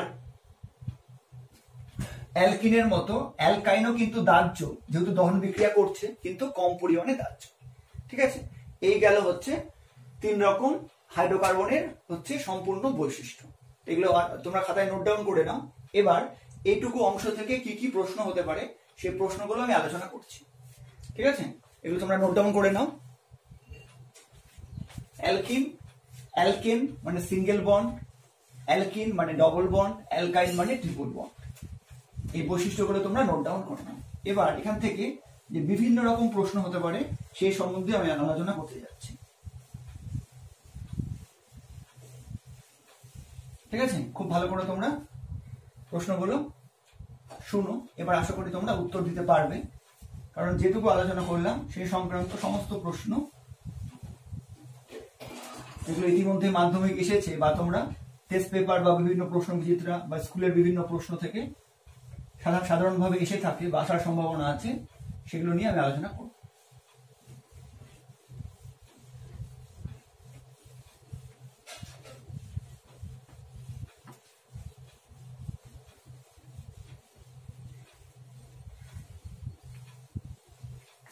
ঠিক আছে, তো এমনি সাধারণ প্রশ্নগুলো তো হাইড্রোকার্বন কাকে বলে, হাইড্রোকার্বনের প্রকারভেদ, কয় প্রকার ও কি কি, দ্বিবন্ধনযুক্ত হাইড্রোকার্বন কোনটা, ত্রিবন্ধনযুক্ত হাইড্রোকার্বন কোনটা, এগুলো তোমরা আশা করি বুঝতেই পেরেছো। এগুলো প্রশ্ন আর বলবো না, যেগুলো আলোচনা করেছি প্রত্যেকটা পয়েন্টে একটা করে প্রশ্ন হতে পারে, কিন্তু তার মধ্যে বিশেষ বিশেষ প্রশ্নগুলো যেমন হচ্ছে কোয়েশ্চেন নম্বর 1।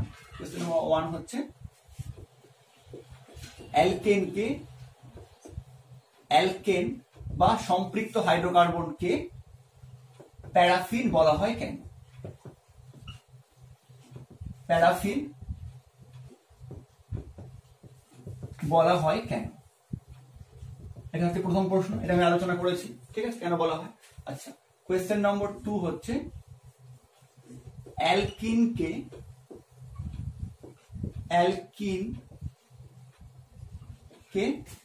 অলিফিন বলা হয় কেন? এটা আলোচনা করেছি এইমাত্র, আর বলছি না, ঠিক আছে। আচ্ছা, এবার 3 নম্বর প্রশ্ন বলতেই পারে অ্যালকেনের বৈশিষ্ট্যগুলি লেখো, অ্যালকিনের বৈশিষ্ট্যগুলি লেখো, অ্যালকাইনের বৈশিষ্ট্যগুলি লেখো, ঠিক আছে, এগুলো তোমরা পেরে যাবে। এবার পার্থক্য আকারে দিতে পারে, কিসের কিসের পার্থক্য দিতে পারে, অ্যালকেন ভার্সেস বলতে কার কার মধ্যে পার্থক্য ভাবে বলছি, অ্যালকিন এটা একটা দিতে পারে, ঠিক আছে। আচ্ছা, অ্যালকেন ভার্সেস অ্যালকাইন এটা পার্থক্য দিতে পারে, আর অ্যালকিন ভার্সেস অ্যালকাইন মানে অ্যালকিন আর অ্যালকাইনের মধ্যে পার্থক্য এইটা দিতে পারে, ঠিক আছে। এরকম যত রকম কম্বিনেশন হতে পারে এদের মধ্যে পার্থক্য দিতে পারে। তো আশা করি বৈশিষ্ট্যগুলো ভালো করে পড়লেই তোমরা পার্থক্যগুলো পেরে যাবে। পার্থক্যগুলোর মধ্যে মূলত কি দিবে, যে বন্ড কটা আছে এটা একটা বৈশিষ্ট্য দিবে। আচ্ছা, রাসায়নিক সক্রিয়তা কম না বেশি দুটোর মধ্যে এটা একটা পয়েন্ট দিবে। আর হচ্ছে যে সাধারণ সংকেত এটা কিন্তু অবশ্যই দিবে, ঠিক আছে। আর কি ধরনের বিক্রিয়া অংশগ্রহণ করে এটা দিতে পারে। তো মূলত কিন্তু এই তিনটাই দিবে, প্রথমে যে তিনটা বললাম। আচ্ছা, এবার কোয়েশ্চেন নম্বর 4, ঠিক আছে। কোয়েশ্চেন নম্বর 4 খুব ভালো প্রশ্ন, দেখো খুব ভালো করে শুনো। ইথিলিনের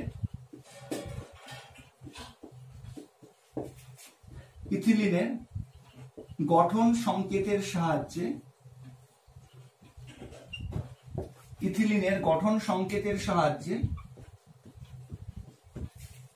দেখাও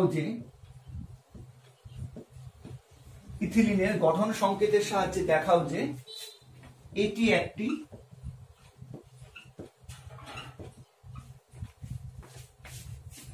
অসম্পৃক্ত হাইড্রোকার্বন। ইথিলিন যে অসম্পৃক্ত হাইড্রোকার্বন সেটা নিয়ে আশা করি তোমাদের মনে কোনো সন্দেহ নেই, কারণ ইথিলিনের মধ্যে কি থাকে, কার্বন কার্বন একটা দ্বিবন্ধন থাকে।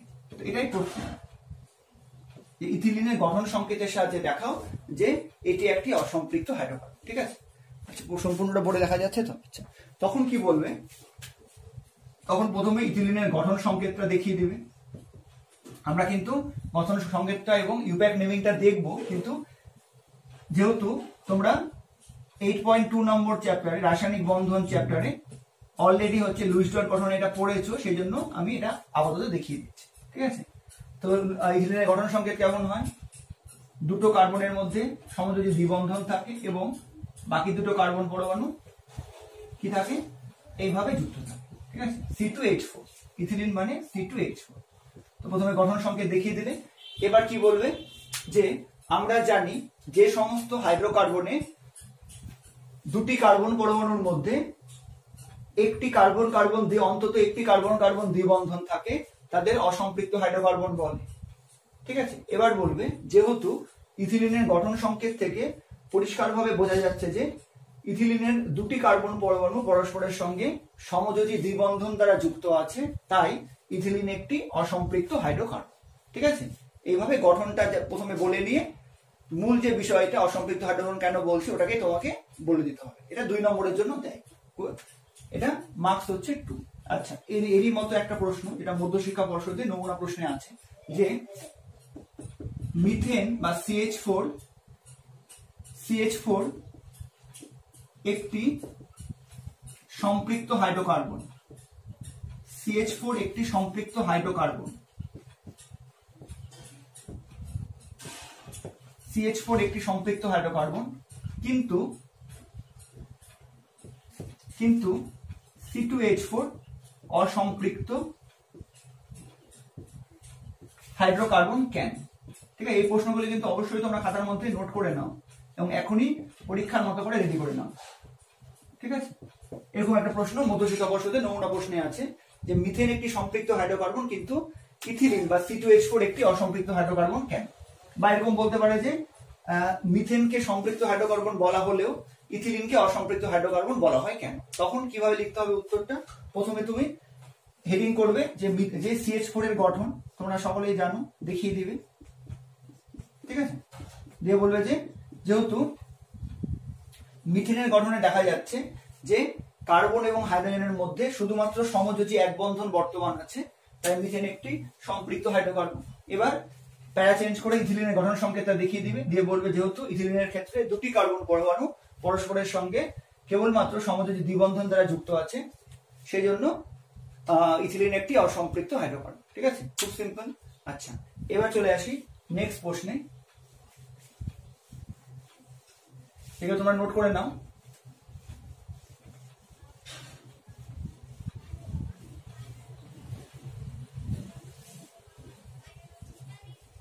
আচ্ছা, এবার তার মানে কোয়েশ্চেন নম্বর 6। কোয়েশ্চেন নম্বর 6টা আমি প্রশ্ন আকারে বলছি না, আমি উত্তর আকারে বলে দিচ্ছি। ঠিক আছে, এটাকে কোয়েশ্চেন নম্বর 6 আকারে লিখে রাখো। রাসায়নিক সক্রিয়তা, রাসায়নিক সক্রিয়তার ক্রম, মানে প্রশ্নটা যদি এরকম বলে যে অ্যালকিন এবং অ্যালকাইনকে বা বিভিন্ন ধরনের হাইড্রোকার্বন গুলোকে রাসায়নিক সক্রিয়তার ক্রম অনুযায়ী সাজাও, সেটা আমি সাজিয়ে দিচ্ছি।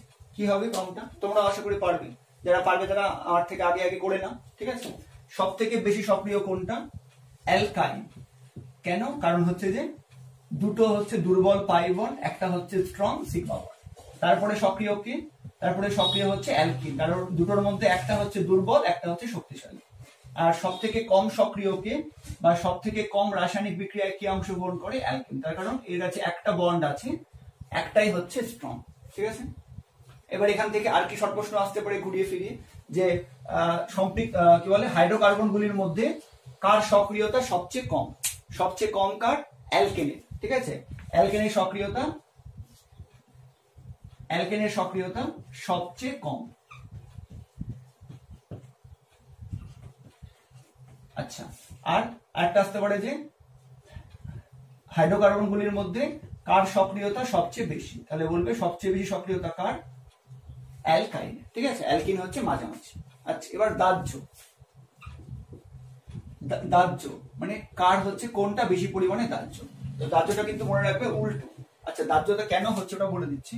সব থেকে বেশি দাহ্যকে অ্যালকেন, অ্যালকেনটা কিন্তু সব থেকে বেশি পরিমাণে দাহ্য। তারপরে হচ্ছে অ্যালকিন, অ্যালকিনটা হচ্ছে সব ক্ষেত্রেই মাঝারি। আর অ্যালকাইনটা হচ্ছে সব থেকে কম পরিমাণ দাহ্য। ঠিক আছে, গ্রেটার দ্যান সাইন আশা করি বুঝতে পেরেছো। সব থেকে বেশি দাহ্যকে অ্যালকেন, সব থেকে কম দাহ্য অ্যালকাইন। প্রশ্ন হচ্ছে কেন, এটা একটু ব্যাখ্যাটা বুঝিয়ে দিই। যদিও তোমাদের এত ব্যাখ্যা দরকার নেই, তাও অবশ্যই সাইন্স মানে তোমাকে সবকিছু বুঝে রাখতে হবে। তো দেখো, অ্যালকেনের যদি একটা উদাহরণ নিই, মিথেন তোমরা পরিচিত। অ্যালকিনের উদাহরণ কি? এইমাত্র দেখলাম ইথিলিন C2H4। অ্যালকাইনের উদাহরণ কি? তোমরা সকলেই জানো অ্যাসিটিলিন C2H2। ঠিক আছে, এবার যদি কম্পেয়ার করো তাহলে দাহ্যটা কার জন্য হচ্ছে? কার্বন এবং হাইড্রোজেন দুটোই কিন্তু দাহ্য, কিন্তু বেশি দাহ্য কোনটা? হাইড্রোজেন কিন্তু বেশি পরিমাণে দাহ্য। তাই যার ক্ষেত্রে হাইড্রোজেনের অনুপাতটা বেশি হবে, ঠিক আছে, যার ক্ষেত্রে হাইড্রোজেনের অনুপাতটা কার্বনের তুলনায় বেশি হবে, সেটা কি হবে? বেশি দাহ্য হবে। যেমন এখানে দেখো কার্বন ইস টু হাইড্রোজেন কত? 1:4। ঠিক আছে, অ্যালকিন বা ইথিলিনে দেখো কার্বন ইস টু হাইড্রোজেন কত হবে? দুটো কার্বন চারটা হাইড্রোজেন, মানে কত হবে? 1:2। অ্যালকাইন বা অ্যাসিডিনে দেখো কি হবে? C2H2। তো হচ্ছে কার্বন ইস টু হাইড্রোজেনের রেশিও কি হবে? অনুপাত কি হবে? দুটো কার্বন দুটো হাইড্রোজেন, অনুপাত কত হবে? দুই দিকে এটা গিয়ে 1:1। বুঝা গেছে? এবার যদি আমরা এরা যদি কম্পেয়ার করি তাহলে দেখবো যে কার ক্ষেত্রে হাইড্রোজেন বেশি আছে সেটাই কিন্তু বেশি দাহ্য হবে। তো দেখো অ্যালকেনে কি হচ্ছে? একটা কার্বনের জন্য চারটা হাইড্রোজেন, এরকম ভাবতে পারো। বা অনুপাত কত? 1:4। সব থেকে বেশি হাইড্রোজেন কিসে আছে? অ্যালকেনে, সেজন্য অ্যালকেনটা সব থেকে বেশি দাহ্য। ঠিক আছে, অ্যালকিনে কি আছে? একটা কার্বনের জন্য দুটো হাইড্রোজেন আছে বা অনুপাত 1:2, সেখানে অ্যালকিনটা মাঝারি দাহ্য। আর অ্যালকাইনে দেখো সব থেকে কম সংখ্যক হাইড্রোজেন আছে, একটা কার্বনের জন্য একটা হাইড্রোজেন, বা অনুপাতটা 1:1। সেই জন্য অ্যালকাইনটা কিন্তু সব থেকে কম পরিমাণে দাহ্য। ঠিক আছে, নোট করে নাও। আচ্ছা, এবার হচ্ছে খুব গুরুত্বপূর্ণ প্রশ্ন। দেখো, এবার খুবই গুরুত্বপূর্ণ প্রশ্ন, বুঝতে পেরেছেন এই ব্যাখ্যাটা? যাতে হচ্ছে কার্বনের তুলনায় হাইড্রোজেনটা বেশি পরিমাণে থাকবে, সেই হচ্ছে হাইড্রোকার্বন গুলো বেশি দাহ্য হবে। তো সাধারণভাবে কিন্তু এই জন্য, যেহেতু অ্যালকেনের ক্ষেত্রে কার্বনের তুলনায় হাইড্রোজেনটা বেশি পরিমাণে থাকে, সেই জন্য অ্যালকেন গুলো কিন্তু বেশি পরিমাণে দাহ্য হয়। ঠিক আছে, যেমন মিথেন তোমরা জানো জ্বালানি হিসেবে ব্যবহার করা হয়, একদম ফার্স্ট চ্যাপ্টারে পড়েছো। গোবর গ্যাস থেকে মিথেন তৈরি করে সেখান দিয়ে হচ্ছে উৎপন্ন তাপ শক্তিকে বিদ্যুৎ শক্তিতে রূপান্তর করে ব্যবহার করা যায়। ঠিক আছে, আচ্ছা, এবার খুব গুরুত্বপূর্ণ কোয়েশ্চেন নম্বর 8টা দেখো, খুবই ইম্পর্টেন্ট। বলেছে 3টি কার্বন পরমাণু বিশিষ্ট অ্যালকাইনে হাইড্রোজেন পরমাণুর সংখ্যা কত? ঠিক আছে, তো দেখো অ্যালকাইন বলেই দিয়েছে, তো এটা কিন্তু রাফে করব। প্রথমে অ্যালকাইনের সাধারণ সংকেত আমরা কি জানি? CnH2n-2, তাই তো? এটা হচ্ছে সাধারণ সংকেত। এবার এখানে দেখো 3টি কার্বন পরমাণু বলেই দিয়েছে, তো এখানে এনটা কি? এন হচ্ছে কার্বন পরমাণুর সংখ্যা। তো যদি n=3 বসাই তাহলে কি পাবো? দেখো C3H কত? 3 × 2 6 - 2, তাহলে কত হচ্ছে? C3H4। তার মানে যদি অ্যালকাইনে কার্বন পরমাণুর সংখ্যা 3 হয়, তাহলে হাইড্রোজেন পরমাণুর সংখ্যা কত হচ্ছে? H4, মানে 4 হচ্ছে। তাই এখানে উত্তর কি হবে? উত্তর হবে 4টি। ঠিক আছে, তো এটা কিন্তু একটা র্যান্ডম প্রশ্ন দিয়েছি আমি। এরকম কিন্তু তোমাকে যে যা কিছু দিতে পারে, অ্যালকাইনের জায়গায় অ্যালকিনও দিতে পারে, অ্যালকিনের জায়গায় অ্যালকেনও দিতে পারে, কার্বন পরমাণুর সংখ্যা বলে দিবে, তখন তুমি n= সেটা বসিয়ে, সেই সংখ্যাটা বসিয়ে মূল সংকেতে দেখবে যে হাইড্রোজেন কটা হচ্ছে, সেটাই হয়ে যাবে উত্তর। ক্লিয়ার? আচ্ছা, এবার তারপরে এর থেকেও গুরুত্বপূর্ণ প্রশ্ন, তো এগুলো কিন্তু অবশ্যই তোমরা নোট করে নাও এবং বুঝেও নাও। এবার কোয়েশ্চেন নম্বর 9 দেখো,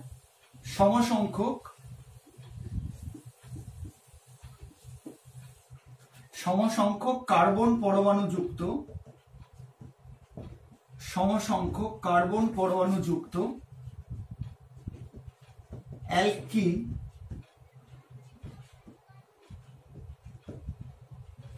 ও অ্যালকাইনের মধ্যে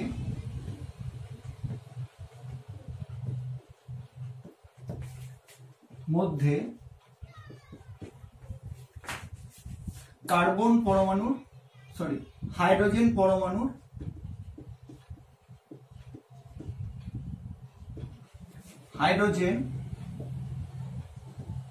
পরমাণু সংখ্যার পার্থক্য কত?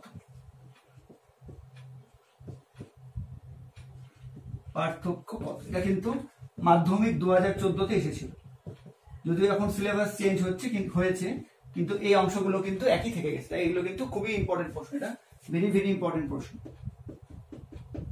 দেখো কি বলেছে, সমসংখ্যক কার্বন পরমাণু যুক্ত অ্যালকিন ও অ্যালকাইনের মধ্যে হাইড্রোজেন পরমাণুর সংখ্যার পার্থক্য কত? তো সমান সংখ্যক কার্বন পরমাণু আছে দুটোতে, অ্যালকিন আর অ্যালকাইন দুটোতে, এটা বলে দিয়েছে। তো প্রথমে এটা উত্তর বলে রাখি, এর উত্তর হচ্ছে 2। এটা কিন্তু অনেক সময় এমসিকিউতে বা শূন্যস্থানেও দেয়। উত্তর হবে 2 বা 2টি। ঠিক আছে, উত্তর হবে 2। কি করে হবে এটা বুঝে নাও। দেখো, অ্যালকিনের সাধারণ সংকেত লেখো, এটা কিন্তু রাফে করবে, এটা কিন্তু তোমাকে দেখাতে হবে না। যদি দেখাতে বলে তাহলেই, যদি বলে নির্ণয় করো তাহলে এইভাবে করবে, আর না হলে এটাকে রাফে করবে। কি করে আসছে বুঝে নাও, খুব সহজ, কিন্তু একদম কোনো কিছু মুখস্থ করার দরকার নেই। এরকম বিভিন্ন রকম প্রশ্ন কিন্তু তোমাদের পরীক্ষাতে দিতে পারে, তাই ভালো করে বিষয়গুলো বুঝে নাও। দেখো, অ্যালকিনের সাধারণ সংকেত কি পড়েছি আমরা? CnH2n, তাই তো? আর অ্যালকাইনের সাধারণ সংকেত কি পড়েছি? অ্যালকিন থেকে 2 বিয়োগ করলে CnH2n-2। আচ্ছা, এবার দেখো প্রশ্নে বলে দিয়েছে সমসংখ্যক কার্বন পরমাণু যুক্ত, তার মানে কি হচ্ছে? অ্যালকিনে যতগুলো কার্বন থাকবে, অ্যালকাইনে ঠিক ততগুলো কার্বন থাকবে। ঠিক আছে, এবার তুমি কি করো, n= তুমি যে কোনো একটা নিয়ে নাও। এনটা কি? এখানে কার্বন পরমাণুর সংখ্যা, তো অ্যালকিন বা অ্যালকাইন দুটোতে এনটা কত থেকে শুরু হচ্ছে? 2 থেকে শুরু হচ্ছে। তুমি n=2 নাও, তার মানে অ্যালকিনে কত নিলে? কার্বন পরমাণুর সংখ্যা 2, তো অ্যালকাইনেও কত নিতে হবে? 2 নিতে হবে, কারণ প্রশ্নে বলে দিয়েছে সমসংখ্যক কার্বন পরমাণু যুক্ত। এবার দেখো কি পাচ্ছ, C2H4, এটা পাচ্ছ অ্যালকিনে, আর অ্যালকাইনে কি পাচ্ছ? C2H2। ঠিক আছে, তো এবার এই দুটোর মধ্যে কার্বন পরমাণুর সংখ্যার পার্থক্য কত হচ্ছে দেখো। এখানে হাইড্রোজেন কটা আছে, অ্যালকিনে 4টা, অ্যালকাইনে হাইড্রোজেন কটা আছে, 2টো, বিয়োগ করলে কত হচ্ছে 2, উত্তর কত হচ্ছে 2 পাচ্ছি। ঠিক আছে, এবার তুমি যদি n এর জায়গায় যে কোনো সংখ্যা নাও, একই নাও, তাহলেও কিন্তু সেম আসবে। যেমন ধরো তুমি n = 3 নিলে দুটোতেই, n = 3, তাহলে অ্যালকিনে কি পাবো, অ্যালকিনে কি পাবো C3H6, আর অ্যালকাইনে কি পাবো C3H4। পার্থক্য কত হচ্ছে দেখো, পার্থক্য কিন্তু 2 হবে। ঠিক আছে, এই জন্য সমান সংখ্যক কার্বন পরমাণু বিশিষ্ট অ্যালকিন আর অ্যালকাইনের মধ্যে হাইড্রোজেন পরমাণুর সংখ্যার পার্থক্য কত হবে, 2 হবে। ঠিক আছে, আশা করি বুঝতে পেরেছো। শুধু সংকেতে তুমি কার্বন পরমাণুর সংখ্যা সেম নিয়ে বের করে দেখো, 2 নাও, 3 নাও, 4 নাও, যত ইচ্ছে তত নাও, দেখবে সবসময় উত্তরটা 2 আসবে। ক্লিয়ার? খুব ইম্পর্টেন্ট প্রশ্ন, খুবই ভালো প্রশ্ন। এরকম ফান্ডামেন্টাল প্রশ্নগুলো কিন্তু তোমাকে দিতে পারে, তো সেই জন্য আমি দুটো দিয়ে বুঝিয়ে দিলাম। আচ্ছা, এবার কোয়েশ্চেন নাম্বার 10। এটা ইম্পর্টেন্ট প্রশ্ন হলেও এটা তোমরা পারবে, কিন্তু তাও আমি তোমাদের লিখে দিব, যাতে তোমাদের হচ্ছে কোনো অসুবিধা না হয়, বা কি লিখবো, কোন পয়েন্টগুলো লিখবো সেটা বুঝতে না হয়। এগুলো কিন্তু আগে তোমরা নোট ডাউন করে নাও। 10 নম্বর প্রশ্ন।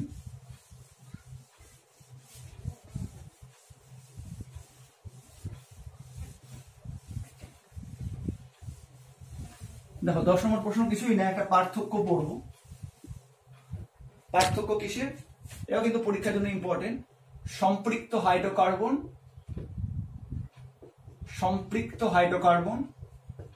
ভার্সেস অসম্পৃক্ত হাইড্রোকার্বন,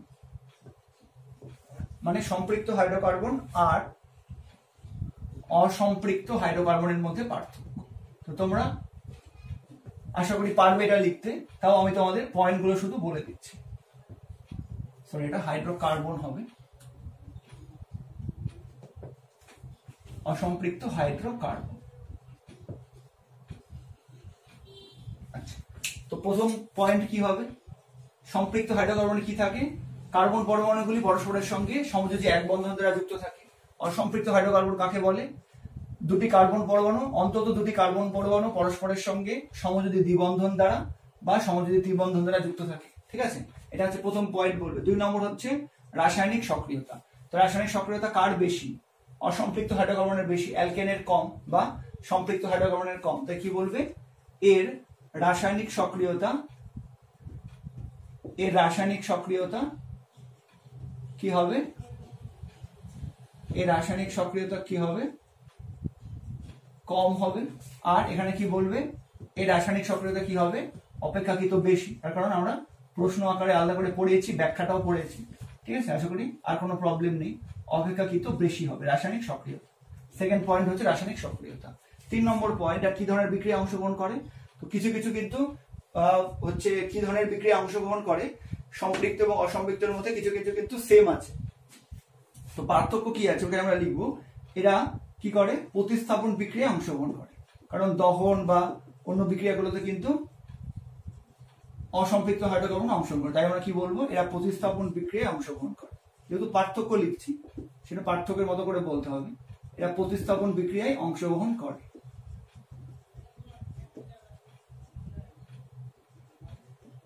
ঠিক আছে, আর অসম্পৃক্ত হাইড্রোকার্বন কি বিক্রিয়া অংশগ্রহণ করে, এরা দ্রুত বিক্রিয়ায় অংশগ্রহণ করে। অন্য বিক্রিয়াতে অংশগ্রহণ করে, কিন্তু পার্থক্যের জন্য আমাদের এই পয়েন্টটা লিখব। ঠিক আছে, পার্থক্য লিখতে হবে, এরা দ্রুত বিক্রিয়ায় অংশগ্রহণ করে।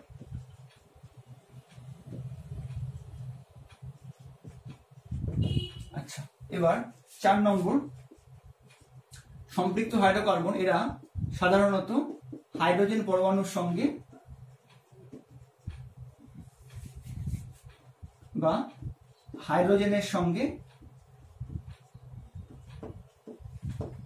বিক্রিয়া করে না। ঠিক আছে, সাধারণত হাইড্রোজেনের সঙ্গে বিক্রিয়া করে না। কিন্তু অসম্পৃক্ত হাইড্রোকার্বন কিন্তু কি করে, অনুঘটকের উপস্থিতিতে, অসম্পৃক্ত হাইড্রোকার্বন কিন্তু অনুঘটকের উপস্থিতিতে কি করে, অনুঘটকের উপস্থিতিতে হচ্ছে হাইড্রোজেনের সঙ্গে বিক্রিয়া করে। এটাকে H লিখে দিলাম, হাইড্রোজেনের সঙ্গে বিক্রিয়া করে বিক্রিয়া করে কি করে, দ্রুত যৌগ গঠন করে। ঠিক আছে, দ্রুত যৌগ গঠন করে। আচ্ছা, আরেকটা যেটা পার্থক্য আমরা জানি 5 নম্বর, যে কোনটা হচ্ছে বেশি পরিমাণে দাহ্য, সম্পৃক্ত হাইড্রোকার্বন গুলো বেশি পরিমাণে দাহ্য, তাই তো, যেটা আমি প্রশ্ন আকারে আলাদা করে বুঝিয়েও দিয়েছি, বলেও দিয়েছি, বেশি পরিমাণে দাহ্য। আর অসম্পৃক্ত হাইড্রোকার্বন গুলো কিন্তু হচ্ছে অপেক্ষাকৃত কম পরিমাণে দাহ্য, অপেক্ষাকৃত কম পরিমাণে দাহ্য, অপেক্ষাকৃত কম পরিমাণে দাহ্য। ঠিক আছে, তো তোমাদের যদি 3টা পার্থক্য বলে, সাধারণভাবে মাধ্যমিকে 3 নম্বরের জন্য 3টা পার্থক্য বলে, তখন তোমরা কিন্তু 1, 2, 3 এই 3টাই লিখবে। যদি আরো দুটো দরকার হয় তখন এই দুটো লিখতে পারো। আর 5 নম্বরটা কিন্তু লেস ইম্পর্টেন্ট পয়েন্ট, এই জন্য 5 নম্বরটা পার্থক্যের মধ্যে যদি 5 নম্বর দিতে হয় তাহলেই দিবে। 4টা পার্থক্য দিলে কিন্তু প্রথম 4টাই দিবে, বা 3টা পার্থক্য দিলে প্রথম 3টাই দিবে। ঠিক আছে, তো এই হচ্ছে সম্পৃক্ত এবং অসম্পৃক্ত হাইড্রোকার্বনের মধ্যে পার্থক্য। তো আজকের ভিডিওটা যেহেতু অলরেডি 1 ঘন্টা হয়ে গিয়েছে, তো সেই জন্য আজকের ভিডিওটা আর লম্বা করছি না। আমরা নেক্সট ভিডিওতে হাইড্রোকার্বনের গঠন এবং আইইউপিএসসি নামকরণ কিভাবে হচ্ছে সেগুলো বিস্তারিতভাবে জানবো। তো আজকে হাইড্রোকার্বন সম্পর্কিত যত রকমের প্রশ্ন হতে পারে এবং সমস্ত রকমের ব্যাখ্যা আমরা জানলাম। নেক্সট ভিডিওতে আমরা আইইউপিএসসি নেমিংটা কি করে হচ্ছে এবং গঠনগুলো জানবো। ঠিক আছে, আজকের ভিডিও এখানে শেষ করছি। তোমরা কিন্তু আজকের ভিডিওটা খুব ভালো করে দেখে নাও এবং প্রত্যেকটা পয়েন্টগুলো, প্রত্যেকটা প্রশ্ন উত্তরগুলো খাতায় তোমরা নোট ডাউন করে রাখো।